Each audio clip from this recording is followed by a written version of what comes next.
চলে এসেছি গ্রেভতে ক্রেভে আর একটা নতুন ভিডিও ও একটা নতুন রেসিপির সাথে। আজকে শেখাবো পুডিং বানানো। যারা কোনো দিন রান্নাঘরে ঢোকে পর্যন্ত নি তারাও এটা অনায়াসে বানিয়ে দেবে। মাত্র 3টি ইনগ্রিডিয়েন্ট দিয়ে আমি এটা বানিয়ে দেখিয়েছি এবং আমি প্রতিটা মেজারমেন্ট বলে দেব। এখানে আমি চিনি ডাস্ট নিয়েছি, বা আপনারা চাইলে চিনিও নিতে পারেন, যেটা ইচ্ছা সেটা নিয়েছি 44 গ্রাম পরিমাণে। ফার্স্টে ফ্লেমটা লো করে আমি চিনিটা দিয়ে দেব এবং ঠিক তার অর্ধেকটা পরিমাণে জল, অর্থাৎ 22 গ্রাম আমি জল দিয়ে দিয়েছি। তারপর একদম লো ফ্লেমে কন্টিনিউ এটাকে নেড়ে যেতে হবে। যখন দেখবেন এরকম ফেনা ফেনা হয়ে গেছে এবং কালারটা লাল হয়ে গেছে, অর্থাৎ ক্যারামেলাইজ হয়ে গেছে, সেই সময় এটা তুলে নেবেন এবং যে পাত্রে পুডিংটি সেট করবেন সেখানে ঢেলে নেবেন। এক্ষেত্রে বলে রাখি, পাত্রে আমি অলরেডি একটু বাটারটাকে গ্রিস করে নিয়েছি বা বাটারটাকে ভালোভাবে চারিদিকে বুলিয়ে নিয়েছি। এরপর এখানে ক্যারামেলটা দিয়ে পুরো পাত্রে যাতে ভালোভাবে লেগে যায় সেরকমভাবে করে দেবেন। ব্যাস, প্রাইমারি সেট আপ আমাদের রেডি। তারপরে আমি সেই পাত্রে নিয়ে নিয়েছি দুধ নিয়েছি এখানে আমি 500 ml এবং সেটাকে কন্টিনিউ ফোটাতে হবে যখন সেটা 250 ml পর্যন্ত, অর্থাৎ হাফ হয়ে যায়। আর এখানে আমি দিয়ে দিয়েছি চিনি। এখানে আমি 70 গ্রাম পরিমাণে চিনি ইউজ করেছি। আবারও বলে রাখি, আমি এখানে ডাস্ট পাউডার ইউজ করেছি। আপনারা চাইলে এখানে এমনি চিনিও ইউজ করতে পারেন।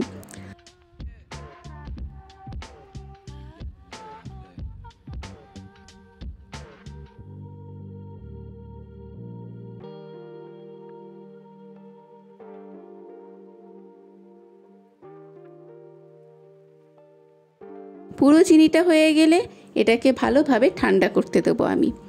অন্যদিকে আলাদা একটা পাত্রে আমি নিয়ে নিয়েছি 2টো ডিম দুটোকে ভালোভাবে ফেটিয়ে নিতে হবে যাতে একটা ফোমি টেক্সচার চলে আসে। বেশিও ফাটতে হবে না, 1 থেকে 2 মিনিট করলেই হবে। এই যে দেখতে পাচ্ছেন পুরোটা ভালোভাবে মিক্স হয়ে গেছে। এখানে এবার ওই ঠান্ডা করে রাখা দুধটা আমি ঢেলে দেব। ভালো করে ঢেলে এটাকে আরও একবার মিক্স করে নেব।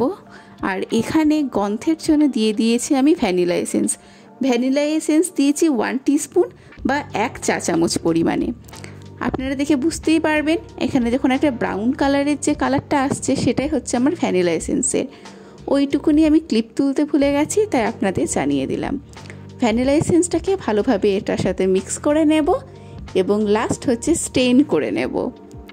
যে পাত্রে আমরা ক্যারামেলটাকে সেট করতে দিয়েছি সেখানেই একটা ছাঁকনি দিয়ে এটাকে আমরা ভালোভাবে ছেঁকে ওর মধ্যে দিয়ে দেব।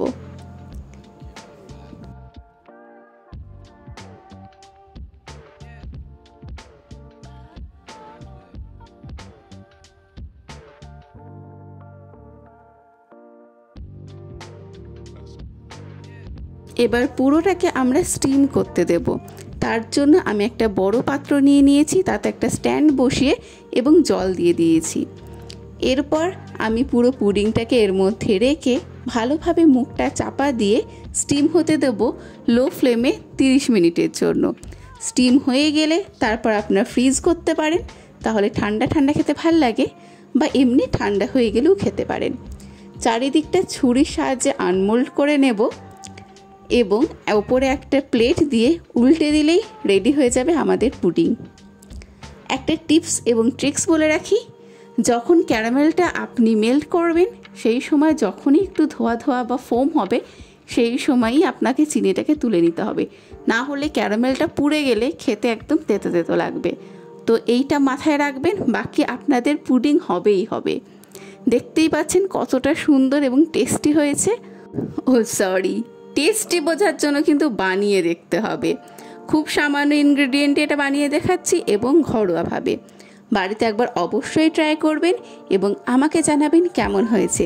যদি আমার রেসিপিগুলো আপনাদের ভালো লেগে থাকে তাহলে একটা লাইক এবং সাবস্ক্রাইব করে পাশে থাকবেন। দেখা হবে নতুন কোনো রেসিপির সাথে নতুন দিনে। ততক্ষণ সবাই সুস্থ থাকুন, ভালো থাকুন।